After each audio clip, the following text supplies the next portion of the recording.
Welcome back, my dear. Honestly, I'm a bit speechless at the moment. Just hearing your voice again is so much to take in. Oh yes, a very unfortunate predicament befell you nearly a year ago. But now we've gotten past that, and you're all the better for it.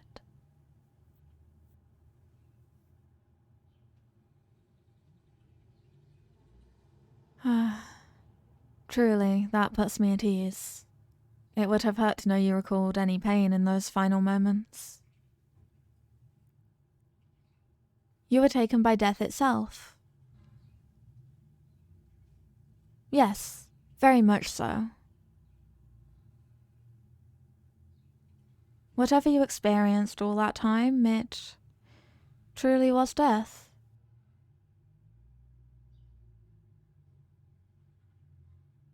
That gives me some comfort for when it is my time to go. And for you as well. That time isn't now, and you are no longer within its grasp.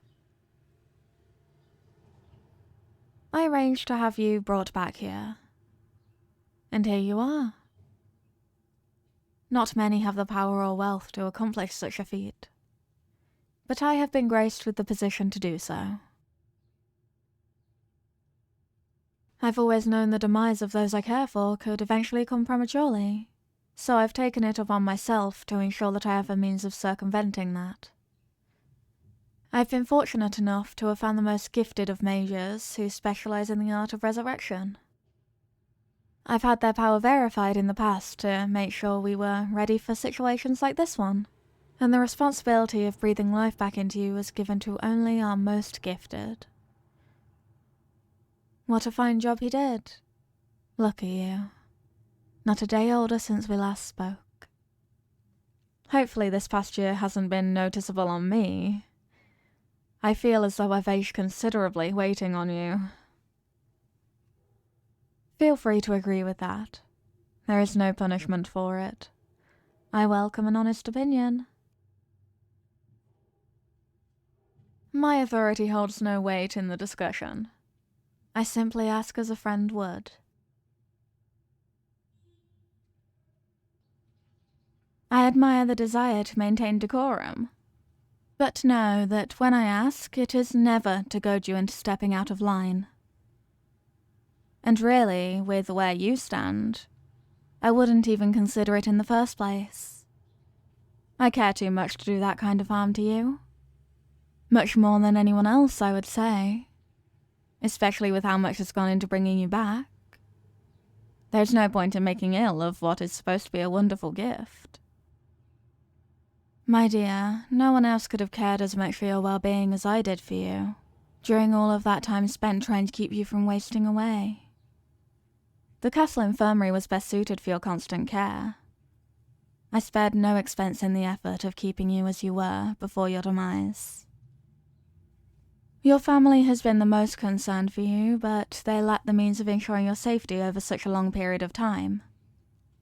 But they were kind enough to provide us with the bedding material from your own room back home to comfort you during your rest. Rest assured, they have long been informed of the miracle we have partaken in today, and you will be seeing them again very soon.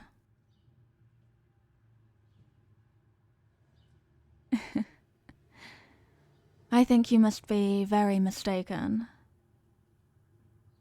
You have no wife. Lady Berkeley is married to Lord Everett. Since just last month, in fact. They took to each other quite well during such a short time. Though Lord Everett did well to provide comfort during the grieving. They must have helped them reconnect from their academy days. I'm afraid that death dissolves the vows of a marriage. The vows state until death do us part. Any commitments you had prior to now have been long terminated by fulfilling that promise. Nothing keeps the two of you together any longer. All is null and void.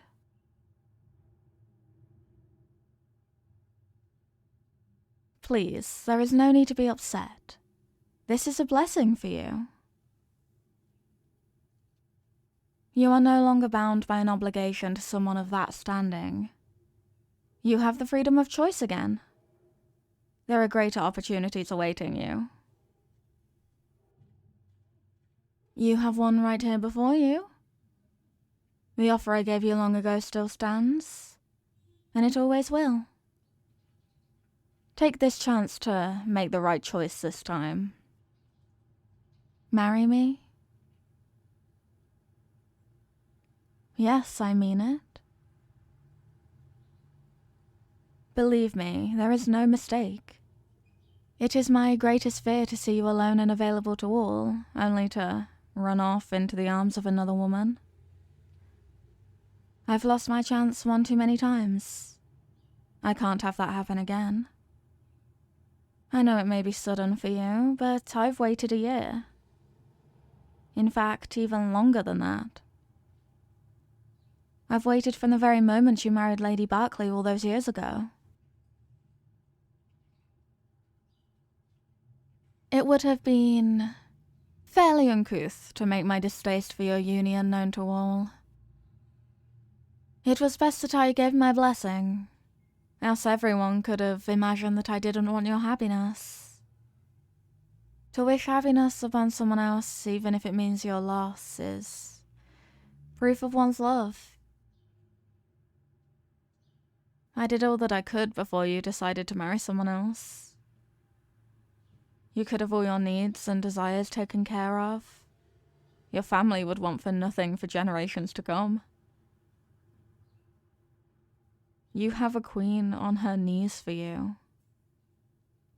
I've had my council, foreign dignitaries, many prospects, my family, my friends, all beg for me to marry.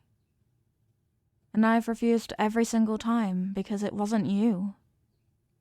All of that has been my proof, even after you chose to marry someone else. It's been difficult to prove myself even past that. You left me with very little to work with. But your death has given me the opportunity to provide the most important piece of proof. What is greater than the gift of life itself? One such opportunity is not so simple to come by without the fear of failure at any step. But it is my greatest relief that there will be no pain in the event you end up passing in a similar manner, and I am required to seek out these services again. Knowing the cause of death has the possibility to influence future outcomes. Your lack of awareness may have contributed to a more peaceful passing. It is best to keep all factors the same to ensure a similar outcome. Under my protection, you have nothing to worry about. Within these walls, you are safe from any possibility of harm. But I cannot say the same for you if you were to leave. Your death is proof enough that you are not safe out there.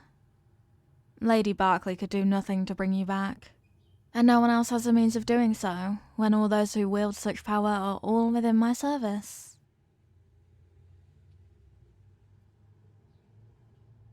What sort of life is that? To live in fear that your next day will be your last, because the person you chose to spend your life with lacks the ability to remove any doubt? Knowing what I can do should be enough to give you an idea of what kind of life you can expect with me. There should be no doubt in your mind of how much I love you, with all that I've done for you. Why was there ever any doubt? This could have all been yours from the start.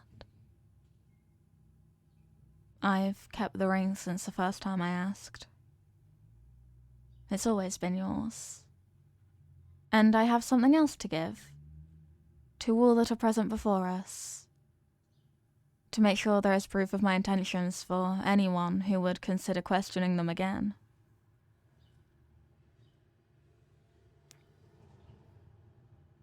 Stay where you are. Let them see.